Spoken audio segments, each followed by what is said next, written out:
ముస్తాబాద్ మండలంలో తెలంగాణ రాష్ట్ర ఆవిర్భావ దినోత్సవం సందర్భాన్ని పురస్కరించుకుని ప్రభుత్వ కార్యాలయాల, పార్టీ కార్యాలయాల్లో, ప్రైవేటు పాఠశాలల్లో జాతీయ జెండా ఆవిష్కరించారు పలువురు ప్రజాప్రతినిధులు, అధికారులు, పార్టీల నేతలు.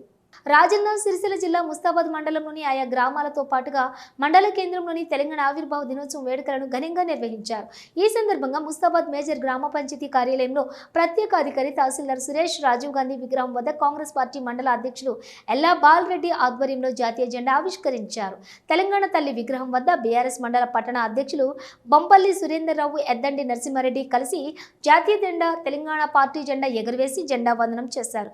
ప్రభుత్వ కార్యాలయాల్లో జాతీయ పతాకాన్ని ఎగురవేసి గౌరవ వందనం చేశారు. మండల పరిషత్ కార్యాలయంలో మండల ఎంపీడీఓ బీరయ్య, తహసీల్దార్ కార్యాలయంలో తహసీల్దారు, ముస్తాబాద్ పోతుగల్ సింగిల్ విండో కార్యాలయంలో సింగిల్ విండో చైర్మన్లు అన్నం రాజేందర్ రెడ్డి, పోతుగల్ చైర్మన్ తన్నీరు బాపురావు, వ్యవసాయ మార్కెట్ కమిటీ కార్యాలయంలో చైర్మన్ తలారి రాణి, సెస్ కార్యాలయంలో సెస్ డైరెక్టర్లు అంజిరెడ్డి, పోలీస్ స్టేషన్లోని ఎస్ఐ గణేష్, మండల విద్యా వనరుల కార్యాలయంలో ఎంఈఓ రాజిరెడ్డి పాటు ప్రభుత్వ పాఠశాలలోని జాతీయ జెండాను ఎగురవేసి జాతీయ గీతాన్ని ఆలపించారు. ఈ కార్యక్రమంలోని ఏఎంసీ చైర్మన్ రాణి, మాజీ సెస్ డైరెక్టర్లు విజయ రామారావు, మాజీ సర్పంచులు, ఏఎంసీ సింగిల్ విండో డైరెక్టర్లు, కాంగ్రెస్ పట్టణ అధ్యక్షులు గజ్జల రాజు, శ్రీనివాస్, బీఆర్ఎస్ మండల నాయకులు సర్వర్ పాషా, కొమ్మెట రాజమల్లు, బీఆర్ఎస్ నాయకులు, కార్యకర్తలు, కాంగ్రెస్ నాయకులు, కార్యకర్తలు, అధికారులు తదితరులు పాల్గొన్నారు. మహిళలు సిలిండర్ బుడ్డి కొంటే కన్నీళ్ళు వచ్చేది.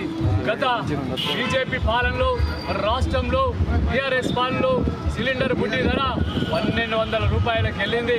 మరి ఎన్నికల్లో మేము 500కే సిలిండర్ బుడ్డి ఇస్తామని చెప్పినాం. ఆ పద్ధతి ప్రకారమే కాంగ్రెస్ ప్రభుత్వం రేవంత్ రెడ్డి గారి ఆధ్వర్యంలో 500కే సిలిండర్ బుడ్డి అందిస్తున్నటువంటి ఘనత రేవంత్ రెడ్డి గారి ప్రభుత్వం, కాంగ్రెస్ ప్రభుత్వాన్ని తెలియజేస్తా ఉన్నాం. అదేవిధంగా పార్టీలు అతీతంగా ఆ రోజు రాజశేఖర రెడ్డి గారు ఆధ్వర్యంలో మరి రైతే రాజులు చేయాలనే ఉద్దేశంతో మరి ఉచితంగా విద్యుత్ అందించారు. అదేవిధంగా మరి రేవంత్ రెడ్డి గారి ఆధ్వర్యంలో కూడా గ్రామ సమైక్యలకు ఆర్టీసీ బస్సులు కొనిస్తూ అదేవిధంగా ఈ మధ్యలో పెట్రోల్ పంపులు ఇస్తున్నాం.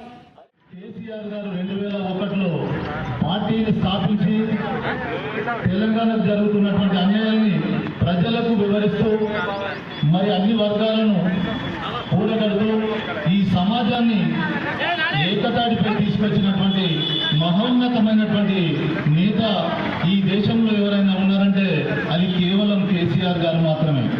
14 సంవత్సరాల ఉద్యమ 14 సంవత్సరాల సుదీర్ఘ పోరాటంలో అన్ని వర్గాలను, సబ్బండ వర్గాలను ఏకతాటిపై తీసుకొచ్చి తెలంగాణ ప్రజల ఆకాంక్ష, మరి ఇక్కడ ఉండేటువంటి ఉద్యమకారుల ఆకాంక్ష, ప్రజల కోరికను నెరవేర్చడంలో భాగంగా తన 9 రోజుల దీక్షతో కేంద్రంలో ఉన్నటువంటి ప్రభుత్వాన్ని మెడలుపై